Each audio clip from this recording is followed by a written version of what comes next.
Government creating a medicinal cannabis industry with a range of opportunities for locals. The body of a young man who was missing has been found. Barbados and the Caribbean challenged to develop a sustainable tourism product. And in sports, the Windies struggle with Virat Kohli again on day one of the second test against India. Broadcasting from our studios in the Pine St. Michael, this is CBC Newsnight, starting now.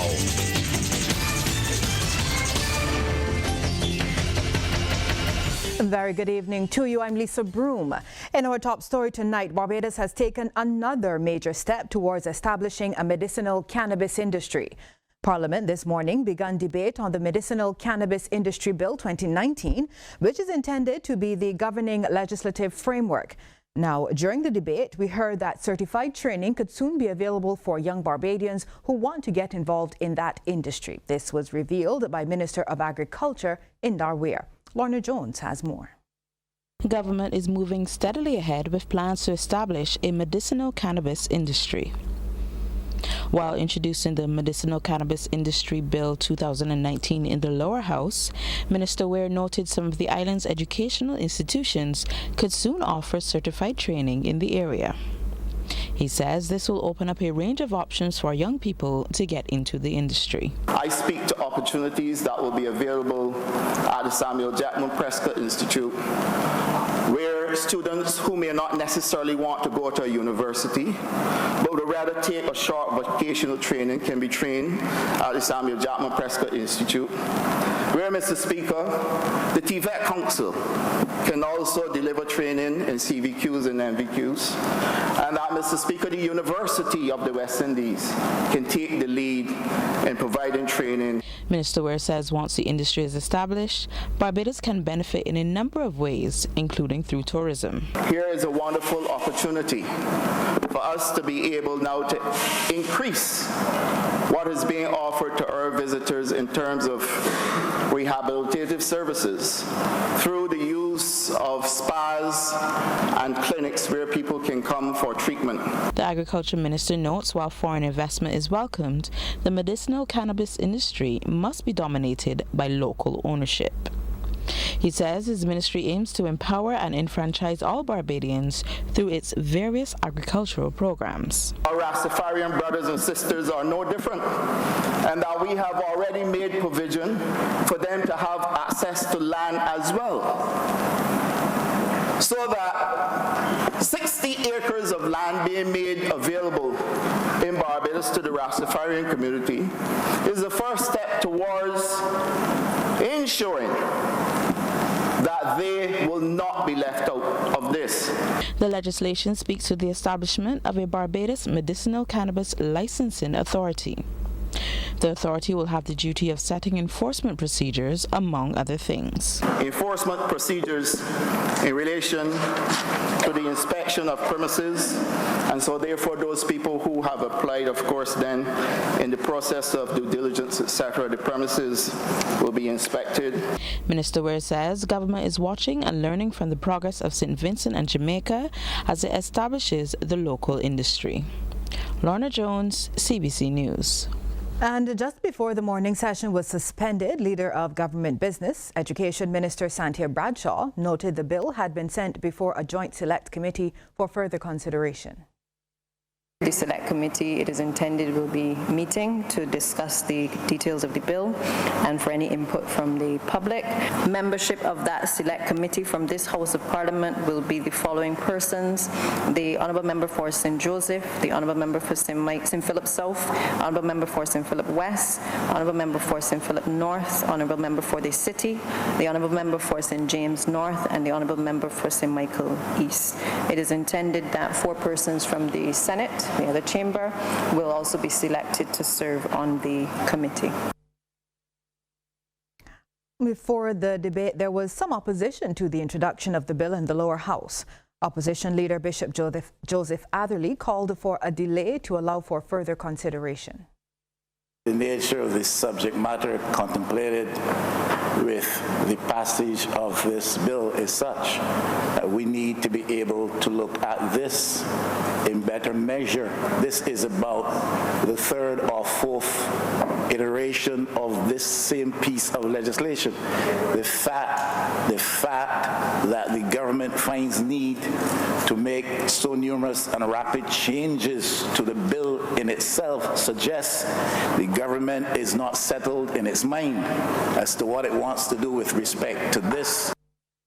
The cases of close to 70 people charged with murder are set to begin in earnest next month. Word of this from Attorney General Dale Marshall during debate on the Evidence Miscellaneous Provisions Bill 2019 in the lower house. The AG says there appears to be a prevailing view among the criminal element that they can do as they please. However, he's warned that they're in for a rude awakening. With the start of this court year, the criminal bench of Barbados will be focused almost exclusively on dispensing justice to those persons accused of murder. And I believe, sir, that when once the criminal element recognizes that the system is finally catching up with them, sir, that some of them will think twice about the reckless lifestyle that they've been engaging in over the last few years. Mr. Marshall has also revealed that Prime Minister Mia Amor-Motley has accepted all the recommendations for additional High Court judges put forward by the committee. Pending their approval by the opposition leader, he says a number will be dedicated to the criminal jurisdiction. The Prime Minister has also settled and has invited the leader of the opposition to give his fiat to the appointment of 2 individuals to serve as temporary criminal judges. Then this system, as long as we get the fiat of the leader of the opposition, sir, we'll be able to have 5 criminal courts functioning in Barbados simultaneously, sir. 5. In addition, the AG says another 3 judges will exclusively sit on commercial court matters, while 2 will exclusively handle family matters. In other news now, police have formally identified the body found in a shallow grave near the St. Andrew's Church. The family of 22-year-old Raheem Ward identified the body late this afternoon. Sean Farrell reports.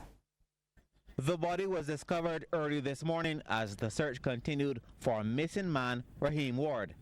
The 22-year-old of number 53 Cottage Grove, St. George, was last seen by his grandmother last Friday night when he left her home at Walker's Valley in St. Andrew. Police Public Relations Officer Acting Inspector Rodney Ennis says about 31 police officers and 27 personnel from the Defence Force were involved in the search. We started at 5 a.m. as I said earlier, and we discovered the body, a body in what we would describe as a shallow grave. Police could not confirm the identity at the time, as efforts were still ongoing to retrieve the body from the woody, rugged terrain. We have personnel from victim support there with the families, and the police officers and the investigators have been there in communication with the mother and the grandmother of Mr. Ward from the inception, and that relationship continues, and we're hoping to bring some measure of closure. The body was eventually removed and identified by Ward's family. Lawmen, meanwhile, are continuing their investigations into his death. Sean Farrell, CBC News.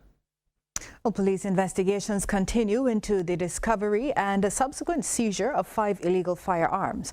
According to lawmen, the officers of the Anti-Gun and Gangs Unit made the discovery on Tuesday at the compound of an established courier company.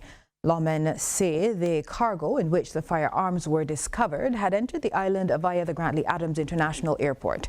Police say investigations are at a sensitive stage, and we'll certainly bring you more on that story as the information comes to hand. The investigation of minor traffic accidents is hampering the police force's operations. This admission from Police PRO Acting Inspector Rodney Ennis in response to a question from the Minister of Transport, Works and Maintenance, Dr. William Dugate. That was during the national consultation on traffic management. Inspector Innes says officers are called to approximately 8,000 accidents each year, 74% of which are fender benders. It's for this reason, he says, while the force will continue to respond to serious accidents and especially road fatalities, ultimately, fender benders do not need to involve the police. Obviously, it's going to take a lot of PR, internally and externally, where we want to get the public to understand that the police should not be involved in investigating fender benders. Yes, we know you will have a complaint. Our duty at an accident is to, 1, look for offenses, 2, to assist any injured party. So we know that you're concerned if your vehicle is damaged, but ultimately, you really need the insurance company. It is a private matter. So if I, as a police officer, investigate an accident, and I recognize driver A is at fault, and I write that in my report, and then the insurance companies come together and they say, well, look, driver B is at fault. We are going to agree together that driver B is at fault. The police has no recourse. Well, Dr. Duguid agrees this would be a step in the right direction, but he believes Barbados must first establish accident recording centers similar to those which exist in Canada. As a developing society, that is the way we have to go because we lose too much in resources.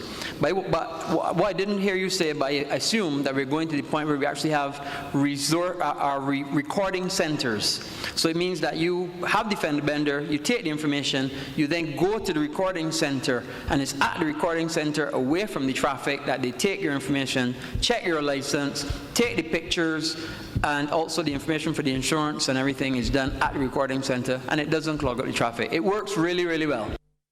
The heads of the island's main trade unions are rejecting the suggestion that their organizations are becoming irrelevant in today's environment. That was the consensus during a recent discussion on CBC TV8's The People's Business, which examined the topic, the state of industrial relations. Acting General Secretary of the National Union of Public Workers, Delcia Burke, says recent public sector layoffs and retrenchments have been the main reasons for the smaller numbers and not people losing faith in the union's ability to represent them. While General Secretary of the Unity Workers' Party, Senator Caswell Franklin, says the type of person in the workplace has changed. The problem here is that people become more educated and they think that they can do it themselves. The problem is that they're not educated in the industrial relations. When they go and try to represent themselves, then they find themselves in trouble, and then they fall back to the union. And mind you, they don't belong to the unions. They only come for the last minute for representation. It's the kind of selfishness that we have now. People think, oh, I can do it myself, and the unions. Then they find out later, sometimes it's too late for them. So the unions are very relevant, more so now than ever, because we have a lot of non-nationals who come to Barbados and employ people, and they don't care about our people. And we are seeing it a lot in the hotel sector, especially. So we are here for the long haul. Meantime, fellow Senator and General Secretary of the Barbados Workers Union, Senator Tony Moore, says the trend of falling numbers is being seen in the movement worldwide. She notes that unions may need to find different ways to respond to the challenges in the workplace.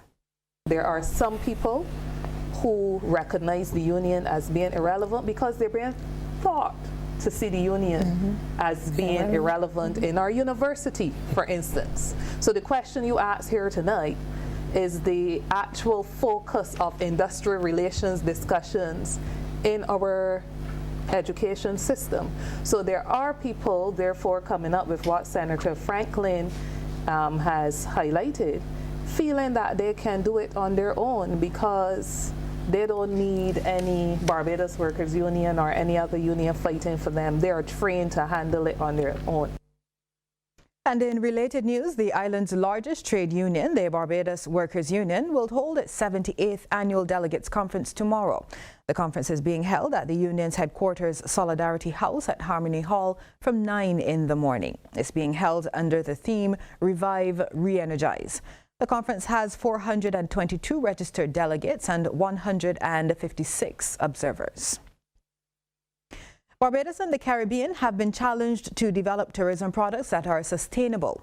Barbados' permanent representative to the United Nations, Ambassador Elizabeth Thompson, is telling the region getting tourists here is the first step. The challenge was issued during her address at the ongoing annual Caribbean Conference on Sustainable Tourism Development, STC 2019, in St. Vincent and the Grenadines. The conference is being held under the theme, Keeping the Right Balance, Tourism Development in an Era of Diversification.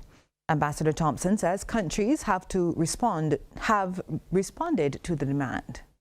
Where such initiatives are not emerging quickly or spontaneously, let me point to the fact that Alan Greenspan, the former chairman of the U.S. Federal Reserve, reminds us in his 2007 book, The Age of Turbulence, that such deliberate engineering is the role and responsibility of governments. People are more inclined to play their part, contribute, support, and ensure the success of that in which they are given a stake, not that from which they are socially and economically alienated. Well, just over 9,000 people dressed as their favorite animation characters are expected to flock to the Lloyd Erskine Sandiford Center over the next 2 days for the annual AnimeCon convention. That event is now in its 10th year, and co-founder Melissa Young says it will feature several activities for fans and seminars with professionals. A 75-member Caribbean contingent is also flying in for the show. Ms. Young says the event has achieved many successes as past patrons have become entrepreneurs in the various animation fields. I can actually speak about Jade Gregory, who is a fan of the show and has been to AnimeCon so many times, and she's currently working with a gaming company overseas. So we do have a lot of people who've come through AnimeCon, and because they've had the ability to meet people like a Marshall Canlin from Industrial Light and Magic, or they've had a chance to meet like a Manu Bennett, or they've had a chance to meet like a Phil Lamar, they decided, I want to become an animator, I want to become a voice actor, I want to become a graphic designer, I want to become a costumer. There's so many people who've actually taken the inspiration that they've received from AnimeCon, whether it's from our featured guests or it's from fellow fans, and they've used that that inspiration to actually create businesses, to actually transform what it is that they do. So they've taken it from just being a hobby to it becoming a business. Sponsor and exhibitor Mandy Cummins is excited to be associated with AnimeCon 2019. She expects her special effects makeup services will be in high demand, especially for the cosplayers. Some cosplays require beauty makeup, which we do, and then we do face painting. We also do special effects kinds of makeup, like prosthetic noses or ears, or we did the Night King from Game of Thrones once, which is a full bald cap and horns and the whole thing. So yeah. A short-term solution will be implemented to mitigate the challenges at B's recycling facility. Minister of Environment and National Beautification, Trevor Prescott, led a team that toured the Cane Garden St. Thomas facility on Wednesday, where a fire took place just over 2 weeks ago. During the tour, a detailed discussion ensued about the challenges impacting the facility and its ability to sort the waste collected and shipped. Mr. Prescott also visited the Sanitation Service Authority's headquarters building at Vaucluse in St. Thomas, as well as its Bagatelle bulk waste disposal site at Hoyts Village in St. James. Minister Prescott disclosed that he would need to meet with property managers Morjani Caribbean Barbados Limited to discuss the issues at the SSA's headquarters and the way forward to address those issues so the complex could become functional.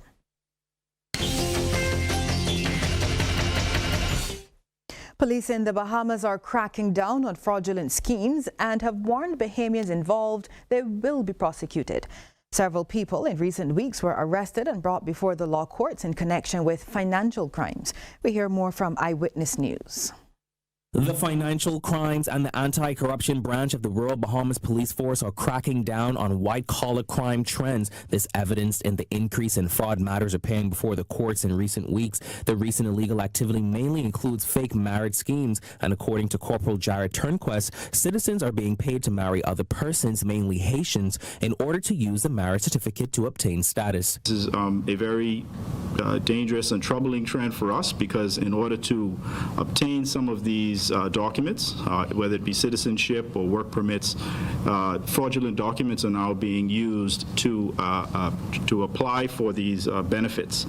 All right, so what we have been doing is the persons involved who have been getting married, they have been getting arrested, and also the persons who were approaching these people as sort of recruiters, they were also arrested and charged before the court. Superintendent Matthew Edgecombe added that this trend is becoming more prevalent in the Bahamian community, and he also identified which type of person would be more susceptible to this scheme. Persons who they are targeting, the young ladies, not well educated, some of those persons are, who may not be working, so they look for a quick buck. A major development in ExxonMobil's preparation for first oil in Guyana. The floating production, storage and offload vessel, the Liza Destiny, has arrived in the Starbuck block. We hear more in this NCN news report. This comes as ExxonMobil Guyana remains on target for first oil by early 2020. The floating production, storage and offloading FPSO vessel journeyed for 42 days after First Lady Sandra Granger was named the godmother of the vessel. ExxonMobil's country manager Rod Henson says this is an important milestone not just for the company but Guyana. So the team is extremely excited about the Liza Destiny has finally arrived in Guyana, this world-class vessel that all of Guyana can be proud of. Culmination of over 2 years of work, millions of man hours of effort from people around the globe. Very, very proud of the team to accomplish this feat, hit this next milestone safely and doing it in a way that is protective of the environment. Director of the Department of Energy, Dr. Mark Bino, said the arrival of the vessel means that Guyana has to accelerate its timetable from a policy-related perspective. We have advertised for a legal form that should be in place sometime in September that will then help us to draft the requisite pieces of legislation that will need to go to the National Assembly for approval. So we have advanced that work. Having recognized where the gaps are, we are now moving to plug those gaps that ultimately we can regulate and manage the sector in a more cogent manner. Dr. Bino said it is also imperative that Guyanese begin to appreciate the direct and indirect benefits that will emanate from this sector. All the necessary accommodations have been put in place for the upcoming academic year at the University of the West Indies' fourth landed campus to be opened in a matter of days in Antigua and Barbuda.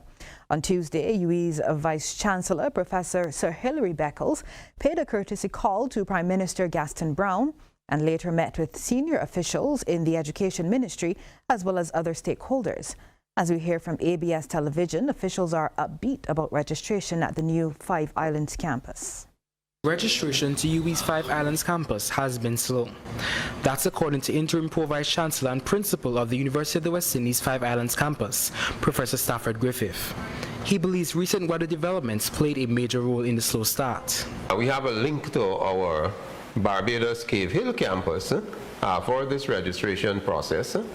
And with Dorian, as you know, there's been some challenges in the campus in Barbados, which had to close down its operations for a period. He says as of Wednesday, registrations have increased. We are expecting that before the registration is over, we will be registering at least 167 students and possibly a few more. The interim principal says roughly 70% of those students are coming from local institutions, particularly those which fall under the umbrella of the Antigua State College.